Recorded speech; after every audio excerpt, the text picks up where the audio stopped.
Question number 15 है मैथिली शरण गुप्त पर टिप्पणी कीजिए। आप लोग बता दूं मोस्ट इंपॉर्टेंट क्वेश्चन है, ये तैयार कर लीजिएगा। आप लोग शब्दों को ध्यान से सुनिएगा। मैथिली शरण गुप्त पर टिप्पणी कीजिए।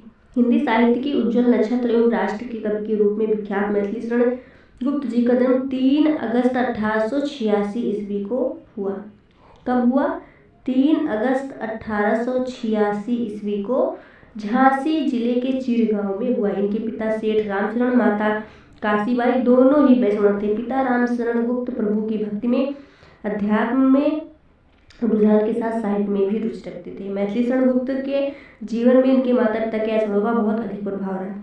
साहित्य के प्रति इनका रुझान देखकर इनके पिता ने उन्हें एक बड़ा कवि बनने का आशीर्वाद से अभिसिंचित किया। इनकी प्रारंभिक शिक्षा दीक्षा इनके पैतृक गांव चिरगांव झांसी में ही संपन्न हुई। इन्होंने स्कूली शिक्षा के संपन्न 9वीं कक्षा तक की पढ़ाई की, परंतु इसके उपरांत इन्होंने अपने पिता की सहायता से स्वाध्ययन करके कई भाषाओं का ज्ञान अर्जित कर लिया और साहित्य के प्रति अपनी लेखनी निरंतर गतिमान रखी। उनकी मृत्यु 12 दिसंबर 1964 ईस्वी को हो गई। उनकी मृत्यु कब हुई? इनकी मृत्यु 12 दिसंबर 1964 ईस्वी को हो गई। आगे देंगे क्वेश्चन नंबर 16 है। आप लोग बता दें मोस्ट इंपॉर्टेंट क्वेश्चन है, आ सकता है आपके एग्जाम में। ध्यान दीजिएगा आप लोग क्वेश्चन पर। अटल बिहारी वाजपेयी का जीवन परिचय दीजिए। राष्ट्रीय स्वयं सेवक संघ में प्रचारक से लेकर प्रधानमंत्री तक का सफर करने वाले युग पुरुष अटल बिहारी वाजपेयी जी का जन्म मध्य प्रदेश के ग्वालियर जिले के मध्यम वर्गीय परिवार में हुआ था। राष्ट्रीय स्वयंसेवक संघ के प्रचारक से लेकर प्रधानमंत्री तक सफर करने वाले युग पुरुष अटल बिहारी वाजपेयी जी का जन्म मध्य प्रदेश के ग्वालियर जिले में एक मध्यम वर्गीय परिवार में हुआ था। अटल जी के 7 भाई बहन थे। उनके पिता कृष्ण बिहारी स्कूल के अध्यापक और कवि थे। उनकी माता का नाम कृष्णा देवी था, जो कि गृहिणी थी। सरस्वती विद्या मंदिर से प्रारंभिक शिक्षा प्राप्त करने के बाद और लक्ष्मीबाई कॉलेज में स्नातक की शिक्षा ग्रहण करने के बाद उन्होंने कानपुर के DAV कॉलेज से अर्थशास्त्र विषय में स्नातक की उपाधि प्राप्त की। उन्होंने लखनऊ के लॉ कॉलेज में आगे बढ़ने के लिए आवेदन भी दिया, लेकिन फिर उनका पढ़ाई में मन नहीं लगा। वे RSA द्वारा प्रकाशित पत्रिका में संपादक का काम करने लगे। लंबे समय तक वे राष्ट्र धर्म, पांचजन्य और वीर अर्जुन जैसे राष्ट्रीय भावना से ओतप्रोत अनेक पत्र पत्रिकाओं के संपादन में संलग्न रहे।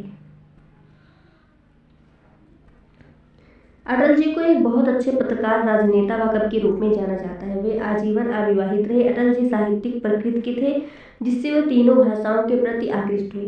कॉलेज जीवन में ही उन्होंने राजनीतिक गतिविधियों में हिस्सा लेना शुरू कर दिया। शुरुआत में वे छात्र संगठन से जुड़े। नारायण राव ने इन्हें काफी प्रभावित किया, जो राष्ट्रीय स्वयंसेवक संघ के प्रति कार्य करता थे। अटल जी भारत के प्रधानमंत्री बने और 16 अगस्त 2018 को उनकी मृत्यु हो गई।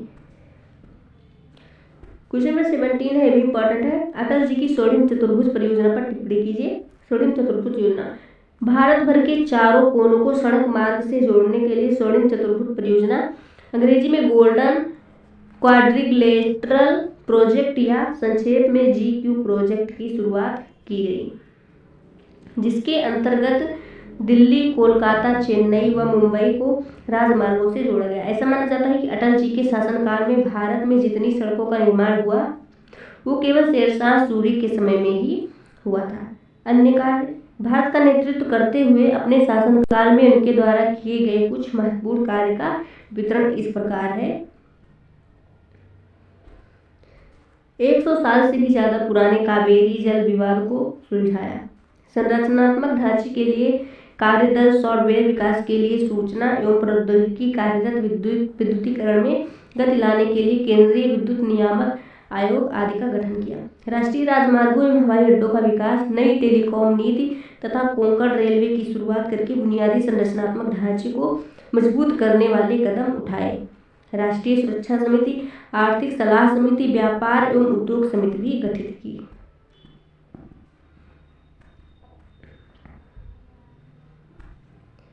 आवश्यक उपभोक्ता सामग्रियों की कीमतें नियंत्रित करने के लिए मुख्यमंत्रियों का सम्मेलन बुलाया।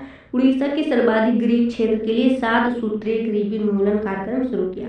आवास निर्माण को प्रोत्साहन देने के लिए अर्बन सीलिंग एक्ट समाप्त किया। ग्रामीण रोजगार सृजन एवं विदेशी में बसे भारतीय मूल के लोगों के लिए बीमा योजना की शुरुआत की। सरकारी खर्चे पर रोजा इफ्तार शुरू किया। क्वेश्चन नंबर 18 है, हिंदी भाषा की राष्ट्रीय काव्यधारा पर प्रकाश डालिए। हिंदी भाषा की राष्ट्रीय काव्यधारा के समस्त कवियों ने अपने काव्य में देश प्रेम और स्वतंत्रता के उत्कट भावना की अभिव्यक्ति दी है। राष्ट्रीय काव्यधारा के प्रणेता के रूप में माखनलाल चतुर्वेदी की हिम किरीटनी, हिम तरंगिणी, माता युग चरण, समर्पण आदि के काव्य कृतियों के माध्यम से उनकी राष्ट्रीय भावछाप में अवगत हुआ जा सकता है। वैसे प्राचीन काल से लेकर वर्तमान समय तक हिंदी साहित्य की परंपरा सुदीर्घ एवं दैदीप्यमान रही है। भारतीय साहित्यकारों ने सामाजिक, राजनीतिक, आर्थिक, शैक्षिक, धार्मिक, सांस्कृतिक, राष्ट्रीय आदि अनेक विषयों से संबंधित लेखन करके मनोरंजन के साथ साथ समाज प्रबोधन का कार्य किया। रच की मूल कल्पना मनुष्य की उदात्त भावना से प्रेरित है। परस्पर सहयोग एवं सह अस्तित्व की भावना से राष्ट्र की अवधारणा साकार हुई। राष्ट्रीय भावना मानव जाति के विकास के लिए वरदान स्वरूप है। वह मनुष्य का दूसरा धर्म मानी जाती है। भावनात्मक, संवेगात्मक और प्रेरणा मूलक होने के कारण वह सामूहिक प्रगति के साथ पारस्परिक सहयोग के लिए सक्रिय योग देती है। क्वेश्चन नंबर 19 है, रामधारी सिंह दिनकर की प्रमुख कृतियां। आप लोग बता दी भी इम्पोर्टेंट है। दिनकर जी की प्रमुख कृतियां निम्न है: मुक्तक काव्य, प्रणभंग, रेणुका, हुंकार, रसवंती, द्वंद्व गीत, सामधेनी, बापू, धूप छां, इतिहास के आंसू, धूप और धुआं, मिर्च का मजा, नीम के पत्ते, सूरज का ब्याह, नील कुसुम, हारे को हरनाम सहित 2 दर्जन से अधिक समग्र संग्रह। प्रबंध काव्य, कुरुक्षेत्र 1946, रश्मिरथी, उर्वशी, ये सभी इनके काव्य प्रबंध हैं। और गद्य में इन्होंने लिखा है मिट्टी की ओर, रेती के फूल, संस्कृत के 4 अध्याय, उजली आग, बेड़वन, शुद्ध कविता की खोज, हे राम, संस्मरण और श्रद्धांजलियां, मेरी यात्राएं, दिनकर की डायरी, विवाह की मुसीबतें सहित 2 दर्जन से अधिक कृतियां हैं इनकी। रामधारी सिंह दिनकर की संस्कृत के 4 अध्याय पुस्तक के लिए साहित्य अकादमी पुरस्कार से और काव्य कृति उर्वशी के लिए ज्ञानपीठ पुरस्कार से सम्मानित किया गया। भारत में उन्हें पद्म भूषण से अलंकृत किया गया। उनकी स्मृति में भारत सरकार द्वारा डाक टिकट भी जारी किया गया।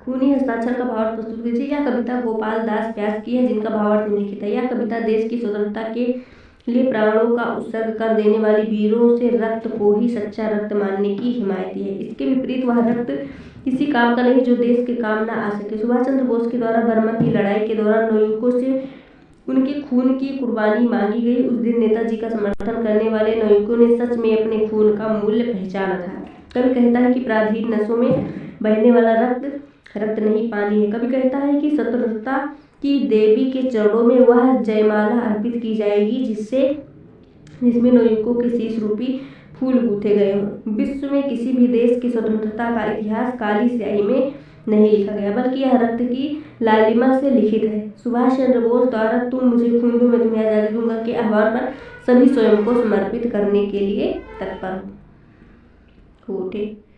सुभाष चंद्र बोस के द्वारा लिखी गई आज़ादी के परवाने पर हस्ताक्षर करने वाला व्यक्ति तन मन धन को स्वतंत्रता की देवी के चरणों में अर्पित करने के लिए प्रस्तुत हो जाता है। बोस आह्वान करते हैं ऐसे हिंदुस्तानियों का जो स्वेच्छा से आगे आकर इस आज़ादी के परवाने पर अपनी खूनी हस्ताक्षर करता है और कफन को ओढ़ने के लिए हंसकर प्रस्तुत होता है।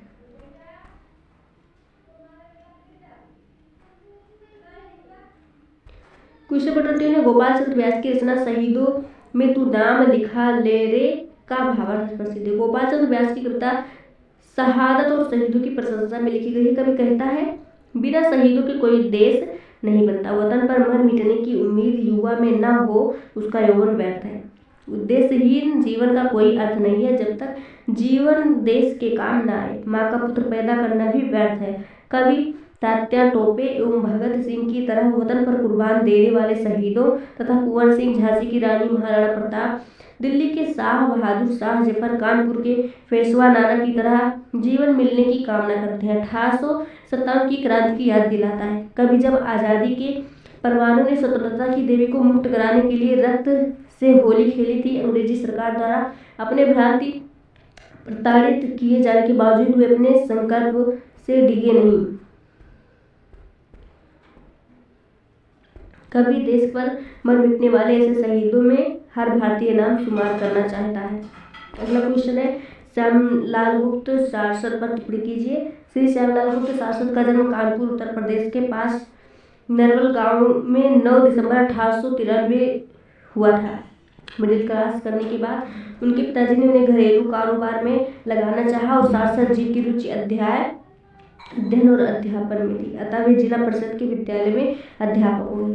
वहाँ उनसे यह शपथ पत्र भरने को कहा गया कि वे 2 साल तक यह नौकरी नहीं छोड़ेंगे। सारस्वत जी ने इसे अपनी स्वाधीनता पर कुठाराघात समझा और नौकरी से त्याग पत्र दे दिया।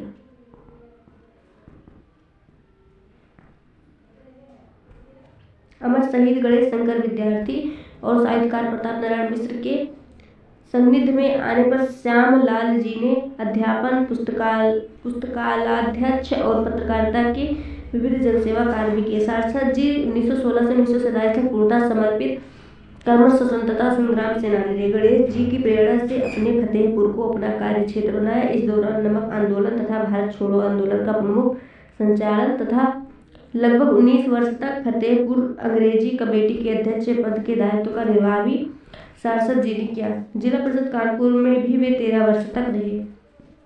असहयोग आंदोलन में भाग लेने के कारण सारस्वत जी को रानी असोधर के महल में 21 अगस्त 1921 को गिरफ्तार किया गया। जिला कलेक्टर द्वारा उन्हें दुर्गांत क्रांतिकारी घोषित करके केंद्रीय कारागार आगरा भेज दिया गया। इसके पश्चात 1924 में एक असामाजिक व्यक्ति पर व्यंग्य रचना के लिए आपके ऊपर 500 रुपये का जुर्माना हुआ। 1930 में नमक आंदोलन के सिलसिले में पुनः गिरफ्तार हुए और कानपुर जेल में रखे।